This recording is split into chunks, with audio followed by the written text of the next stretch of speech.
Umuulan dito guys. So yan. At maputik ang daan, madulas dito. Nakakaputi pa ako, diba?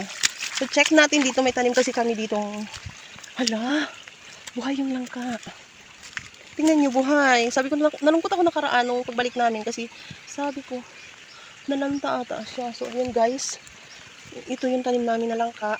Tunto ako sa langka na to kasi maliliit siya pero madami siya mamunga. So yun, buhay siya.